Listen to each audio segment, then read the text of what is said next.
Mari Bapak Ibu, Saudaraku sekalian, kita melanjutkan pembacaan firman Tuhan dari kitab Keluaran 27, ayat 1 sampai 21. Demikian firman Tuhan. Haruslah engkau membuat mezbah dari kayu penaga, 5 hasta panjangnya dan 5 hasta lebarnya, sehingga mezbah itu 4 persegi, tetapi 3 hasta tingginya.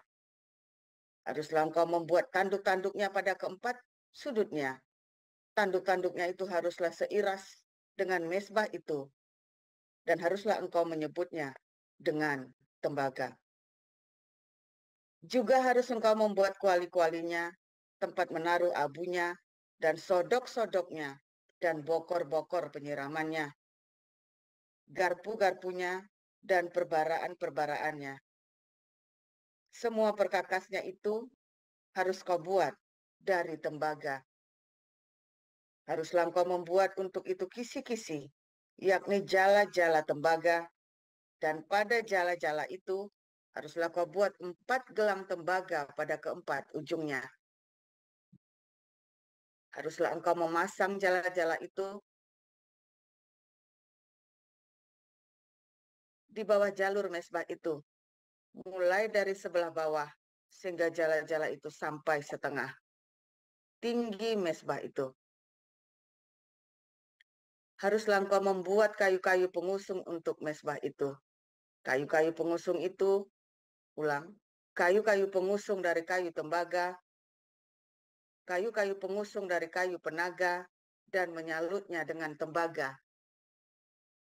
Kayu-kayu pengusungnya itu haruslah dimasukkan ke dalam gelang-gelang itu, dan kayu-kayu pengusung itu haruslah ada pada kedua rusuk mezbah itu, waktu mezbah itu diangkut.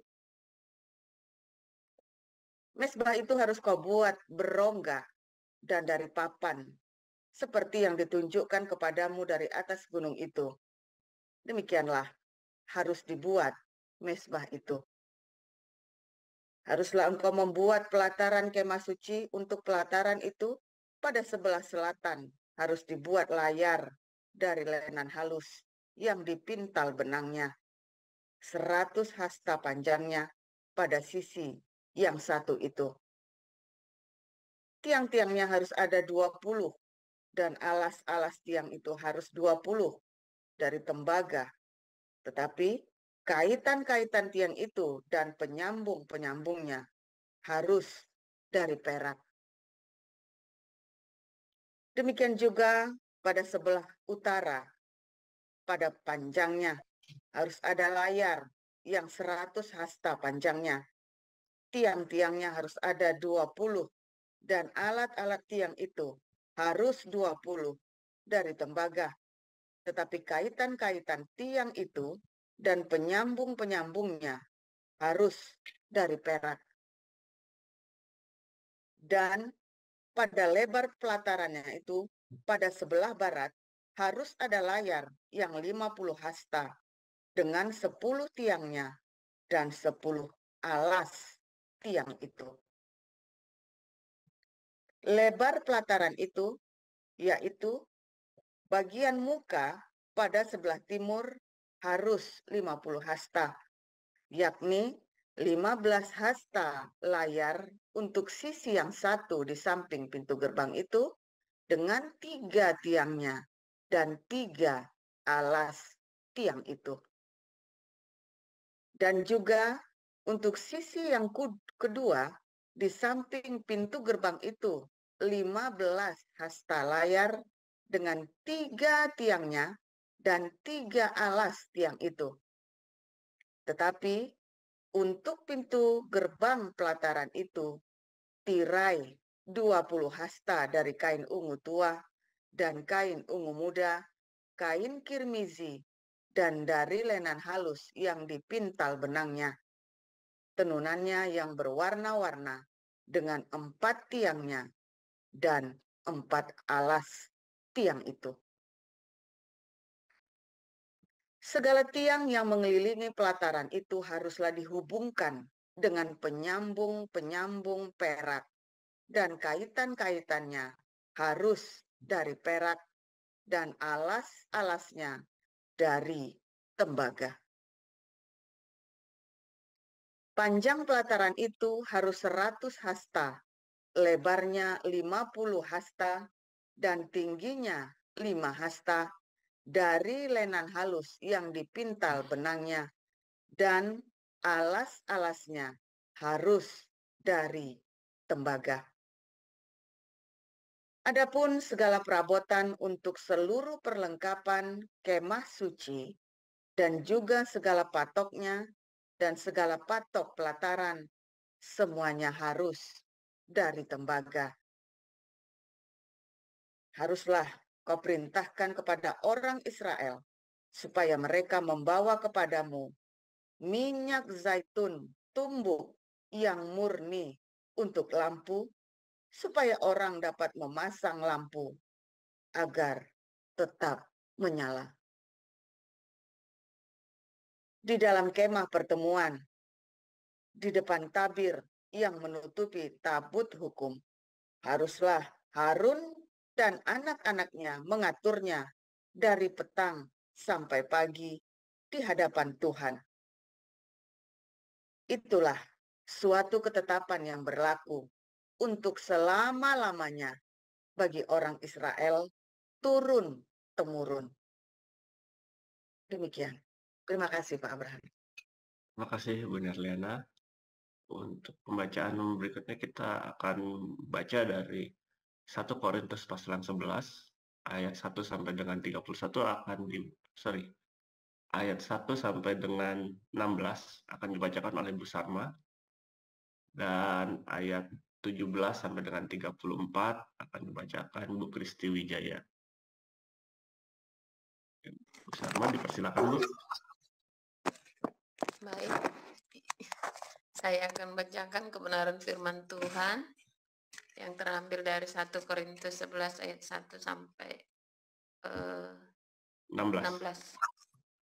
Beginilah pembacaan kebenaran firman Tuhan. Jadilah pengikutku, sama seperti aku juga menjadi pengikut Kristus. Aku harus memuji kamu, sebab dalam segala sesuatu kamu tetap mengingat akan aku dan teguh berpegang pada ajaran yang kuteruskan kepadamu. Tetapi aku mau supaya kamu mengetahui hal ini, yaitu kepala dari tiap-tiap laki-laki ialah Kristus, kepala dari perempuan ialah laki-laki, dan kepala dari Kristus ialah Allah. Tiap-tiap laki-laki yang berdoa atau bernubuat dengan kepala yang bertudung, menghina kepalanya. Tiap-tiap perempuan yang berdoa atau bernubuat dengan kepala yang tidak bertudung, menghina kepalanya, sebab ia sama dengan perempuan yang dicukur rambutnya. Sebab jika perempuan tidak mau menudungi kepalanya, maka haruslah ia juga menggunting rambutnya. Tetapi jika bagi perempuan adalah penghinaan bahwa rambutnya digunting atau dicukur, maka haruslah ia menudungi kepalanya. Sebab laki-laki tidak perlu menudungi kepalanya. Ia menyinarkan gambaran dan kemuliaan Allah. Tetapi perempuan menyinarkan kemuliaan laki-laki. Sebab laki-laki tidak berasal dari perempuan, tetapi perempuan berasal dari laki-laki. Dan laki-laki tidak diciptakan karena perempuan, tetapi perempuan diciptakan karena laki-laki. Sebab itu, perempuan harus memakai tanda wibawa di kepalanya oleh karena para malaikat. Namun demikian, dalam Tuhan tidak ada perempuan tanpa laki-laki dan tidak ada laki-laki tanpa perempuan. Sebab sama seperti perempuan berasal dari laki-laki, demikian pula laki-laki dilahirkan oleh perempuan dan segala sesuatu berasal dari Allah. Pertimbangkanlah sendiri, patutkah perempuan berdoa kepada Allah dengan kepala yang tidak bertudung? Bukankah alam sendiri menyatakan kepadamu bahwa adalah kehinaan bagi laki-laki jika ia berambut panjang, tetapi bahwa adalah kehormatan bagi perempuan jika ia berambut panjang? Sebab rambut diberikan kepada perempuan untuk menjadi penudung, Tetapi jika ada orang yang mau membantah, kami maupun jemaat-jemaat Allah tidak mempunyai kebiasaan yang demikian.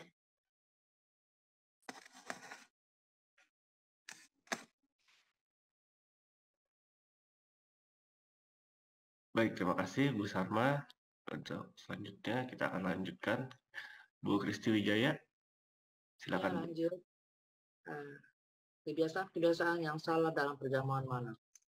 Dalam peraturan-peraturan yang berikut, aku tidak dapat mengunci kamu, sebab pertemuan-pertemuan tidak mendatangkan kebaikan, tetapi mendatangkan keburukan. Sebab pertama-tama aku mendengar bahwa apabila kamu berkumpul sebagai jemaat, ada perpecahan di antara kamu, dan hal itu sedikit banyak aku percaya. Sebab di antara kamu harus ada perpecahan, supaya nyata nanti siapakah di antara kamu yang tahan uji. Apabila kamu berkumpul, kamu bukanlah berkumpul untuk makan perjamuan Tuhan. Sebab pada perjamuan itu tiap-tiap orang memakan dahulu makanannya sendiri, sehingga yang seorang lapar dan yang lain mabuk. Apakah kamu tidak mempunyai rumah sendiri untuk makan dan minum?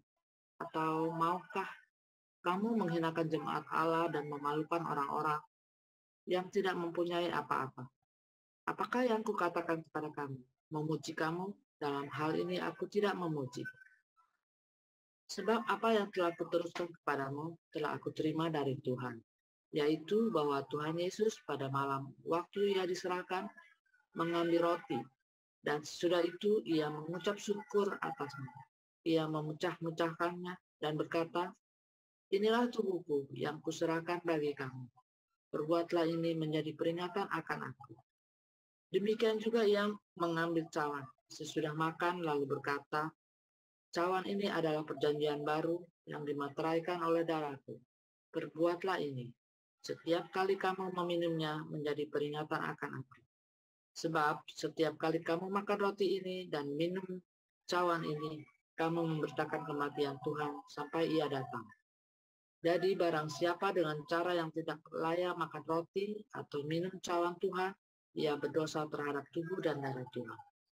Karena itu hendaklah tiap-tiap orang memuji dirinya sendiri, dan baru sesudah itu ia makan roti dan minum dari cawan itu. Karena barang siapa makan dan minum tanpa mengakui tubuh Tuhan, ia mendatangkan hukuman atas dirinya. Sebab itu banyak di antara kamu yang lemah dan sakit, dan tidak sedikit yang meninggal. Kalau kita memuji diri kita sendiri, hukuman tidak menimpa kita. Tetapi kalau kita menerima hukuman dari Tuhan, kita dididik supaya kita tidak akan dihukum bersama-sama dengan dunia. Karena itu saudara-saudaraku, jika kamu berkumpul untuk makan, nantikanlah olehmu seorang yang lain. Kalau ada orang yang lapar, baiklah ia makan dahulu di rumahnya, supaya jangan kamu berkumpul untuk dihukum. Hal-hal yang lain akan kuatur kalau aku datang. Demikianlah firman Tuhan pada pagi hari ini. Amin. Amin. Terima kasih Bu Kristi Wijaya. Kita akan mendengarkan renungan dari gembala kita, Pastor Joseph Paulzang, dengan tema hari ini adalah tembaga dan minyak. Silakan Pastor Paul.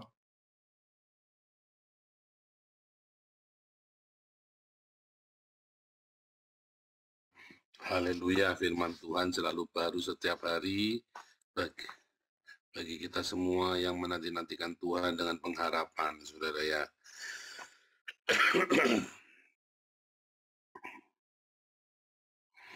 Oke, saudara, hari ini kita belajar tentang peralatan dalam mesbah, dalam tabut, dalam kemah suci, ya, yaitu mesbah yang disalut dengan tembaga, juga lampu, ya, minyak untuk lampu, saudara.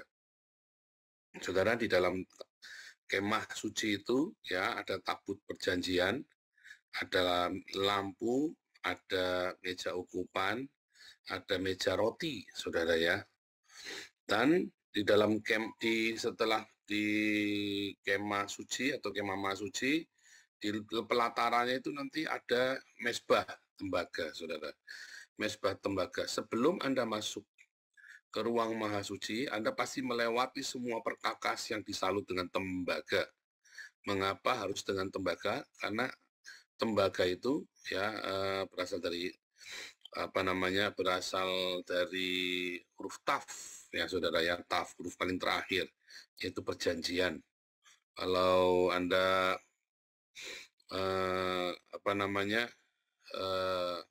mengerti tentang Kabalah, di dalam Kejadian 1 ayat 1 dikatakan pada mulanya alam ciptakan langit dan bumi, Beresit bara Elohim at Hashemayim we at haaret. Kata at itu dari alef taf saudara ya, atau huruf at itu ya, huruf at menunjukkan objek ya saudara ya, huruf at itu dari alef dan taf ya. Jadi pada mulanya ya sampai dibuatnya perjanjian itu saudara, maksudnya seperti itu. Jadi setiap penciptaan ya dimulai dengan sebuah logos, dengan firman, dan merupakan sebuah perjanjian.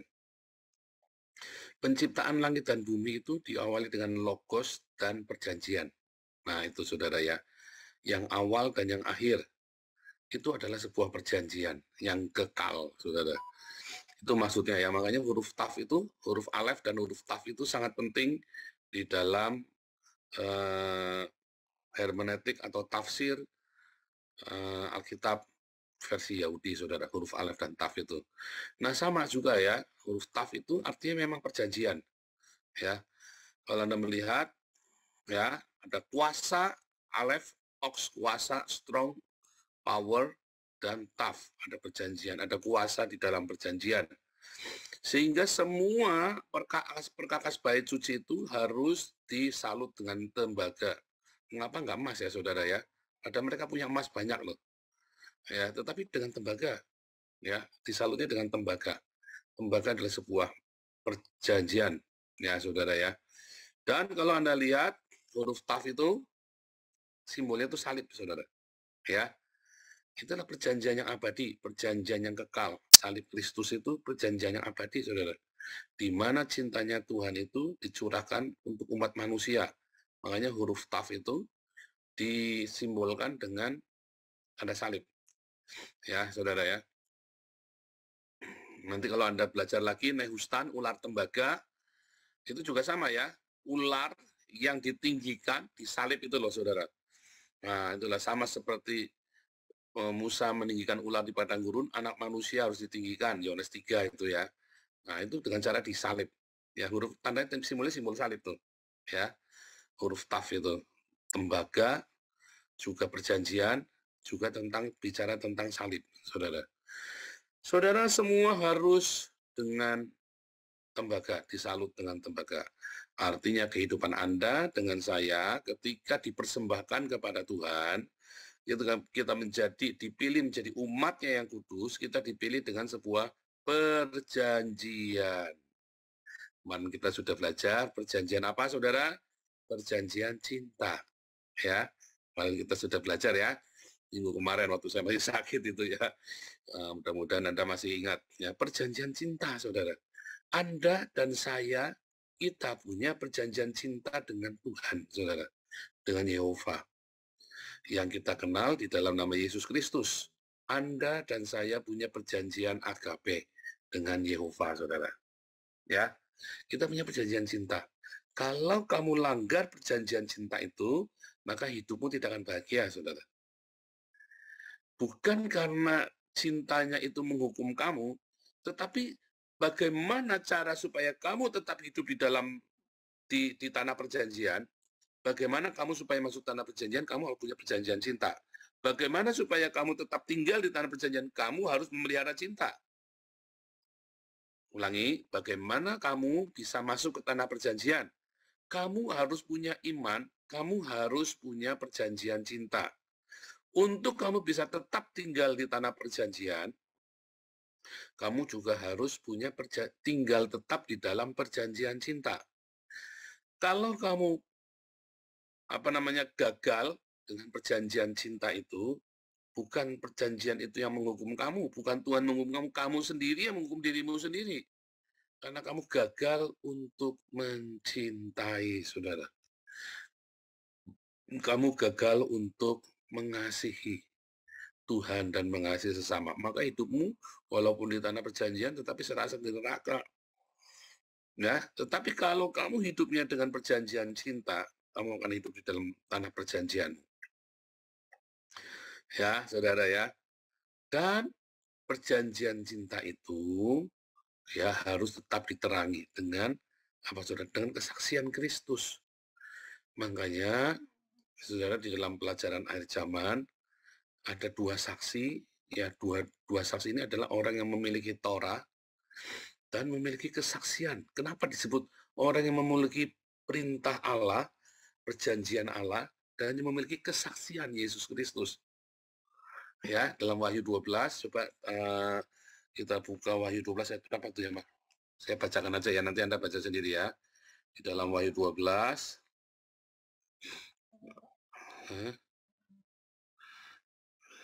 perempuan itu mengejar. Apa nih, Wahyu 12, saya bacakan ya. Wahyu 12 ayat 18 ya. Ayat 17. Maka marahlah naga itu kepada perempuan itu, lalu pergi memerangi keturunannya yang lain, ya, yang menuruti hukum Allah dan memiliki kesaksian Yesus. Mengapa? Yang dikejar adalah orang yang punya perjanjian cinta dan yang memiliki kesaksian Yesus Kristus, saudara. Karena, saudara, kalau Anda lihat, musuh Islam itu adalah Kristen dan Yahudi, saudara. Dan orang Kristen dan Yahudi ini adalah orang yang punya hukum Allah, yaitu orang Yahudi, dan punya kesaksian Yesus Kristus, yaitu orang Kristen. Anda satu harus punya perjanjian agape itu, karena inti dari Torah adalah cinta, kan? Inti dari Torah adalah cinta, saudara. Ya, sehingga Anda harus punya perjanjian itu. Perjanjian cinta. Dua, Anda harus punya kesaksian. Kesaksian Yesus itu apa, saudara? Kesaksian bukti dari cinta itu. Bahwa Yesus mati, disalib, dan bangkit, saudara. Itulah kesaksian Yesus Kristus. Nah, kesaksian Yesus Kristus itu adalah terang dalam hidup kita yang kita beritakan melalui diakonia dan marturia. 1 Korintus 11 itu lagi cerita diakonia marturia. Ya, makanya kita tidak melakukan potong kecil-kecil roti tiap hari, apa misalnya kita bikin inilah tubuhku darahku mewek-mewek, enggak, saudara ya. Karena itu perjamuan Tuhan itu, the Lord Supper atau perjamuan Tuhan itu sebenarnya lagi cerita diakonia dan marturia kita. Ya, itulah terang Tuhan. Diakonia dan marturia kita itulah terang Tuhan Yesus. Itulah kesaksian Yesus Kristus, saudara.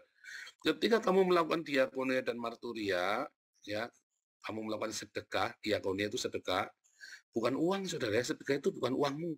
Sedekah itu adalah membagi makanan. Ingat-ingat ya, sedekah itu bukan membagi uang, tapi membagi makanan. Ya, marturia itu adalah Anda bersaksi pada saudaramu, tetanggamu, anakmu, suamimu, istrimu. Ya, bersaksi dengan hidupmu, saudara, bukan cuma dengan kata-katamu, tapi bagaimana hidupmu punya teladan Kristus, dan Anda beritakan teladan itu, berikan teladan itu kepada orang-orang sekelilingmu, saudara. Itulah bersaksi yang benar, ya, lebih ampuh dari mulutmu, saudara, lebih ampuh dari perkataanmu. Diakonia dan marturia total adalah amanat agung. Sehingga kesimpulannya apa? Satu, kita semua ingin masuk ke tanah perjanjian. Saya sudah di tanah perjanjian. Ya, kalau Anda ingin masuk ke tanah perjanjian, Anda harus punya hukum Tuhan dulu. Punya perjanjian, yaitu punya agape. Pertanyaan, apakah Anda punya agape dalam hidupmu? Apakah ada pengampunan di rumah tanggamu? Apakah ada pengampunan di dalam hidupmu, dalam rumah tanggamu? Apakah ada belas kasih? Apakah di rumah tanggamu ada kemurahan? Apakah ada diakonia, ada sedekah dalam hidupmu, dalam rumah tanggamu? Itulah perjanjian kita dengan Tuhan, saudara. Mengampuni dan bersedekah. Ya, mengampuni dan bersedekah, saudara. Karena dua hal ini bikin kamu nggak masuk surga itu, saudara. Begitu kamu konsisten dengan ini, kamu akan segera masuk dalam tanah perjanjian. Dan kalau kamu jaga hidupmu dengan pengampunan dan sedekah, kamu tetap akan tinggal dalam perjanjian. Ingat, sedekah membuat kamu merasakan kerajaan Allah dalam hidup. Pengampunan menghadirkan Tuhan. Ya, rumusnya ya. Sedekahmu itu menghadirkan kerajaan Allah. Pengampunanmu menghadirkan Tuhan sendiri, saudara. dalam pengampunan kamu akan berjumpa dengan Tuhan. Orang yang kamu ampuni, orang yang kamu lepaskan pengampunan, pendamaian itu, kamu sedang menghadirkan Tuhan. Kamu jangan berpikir Tuhan yang muluk-muluk, saudara. Kita cerita Tuhan yang real. Sedekah menghadirkan kerajaannya. Ya, tapi pengampunan menghadirkan Tuhan itu sendiri, saudara. Simpel ya. Itulah tanah perjanjian. Dan kamu harus punya, tadi ya saudara ya, ada minyak yang selalu menyala. Biarkan Roh Kudus itu, rema itu, minyak itu selalu cita Roh Kudus. Ia akan terus membuat kamu tetap tinggal di situ, saudara. Makanya tiap hari kamu kudu dengar logos. Dengarkan firman Tuhan tiap hari. Dengarkan firman Tuhan. Ya, satu logos itu akan jadi rema. Dan kalau tiap hari rema itu ada bersamamu, kamu akan tetap tinggal di dalam perjanjian itu dan kamu akan menang, saudara. Hidupmu akan bahagia. Hidupmu akan benar, akan bahagia. Karena kamu punya satu logos yang menjadi rema setiap hari. Apalagi berlimpah. Nah, makanya selalu muter-muter, itulah lingkaran sorga, saudara. Lingkaran kehidupan. Ya, selalu ada cinta, ada pengampunan, ada cinta, ada pengampunan, ada sedekah, ada rema, ada cinta, ada pengampunan, ada sedekah. Terus kamu akan tinggal stay di dalam berkat Tuhan dan kamu akan diberkati terus, saudara. Kalau lingkaran setan, ya pokoknya dosa lagi, kebencian menghasilkan pembunuhan, pembunuhan menghasilkan dosa, dosa menghasilkan kebencian. Terus, saudara, nggak lepas-lepas, kamu harus pindah. Ya, siapa Anda di sini masih hidup di dalam kemarahan? Siapa yang masih di dalam dendam? Penting. Bilang, ngomong di dalam hatimu, Pak, orangnya sudah meninggal, Pak. Kamu bilang, sebut namanya, aku mengampuni. Ya, saudara, sampai terjadi tuh, wah, waktu ngomong-ngomong ampun itu badanmu panas tuh rasanya, tuh otakmu tuh kayak kesetrum listrik semua, tuh koslet semua tuh badanmu tuh, saudara. Bilang, aku mengampuni, ucapkan dengan mulutmu, saudara, aku mengampuni. Aku mengampuni. Dan akhirnya tiba-tiba kamu benar-benar mengampuni. Di dalam nama Yesus, aku tidak sanggup, tetapi Tuhan Yesus yang memampukan aku. Declare, saudara. Bilang, aku nggak sanggup, tapi Tuhan Yesus yang menyanggupkan aku untuk mengampuni. Ya, kemudian ada itu dalam sedekah, itulah perjanjian kita, ya. Dan tiap hari kamu jaga itu dengan rema yang dari Tuhan Yesus. Hidupmu akan merdeka, hidupmu akan bahagia, dan kamu akan menikmati susu dan madu di tanah perjanjian. Tuhan Yesus memberkati.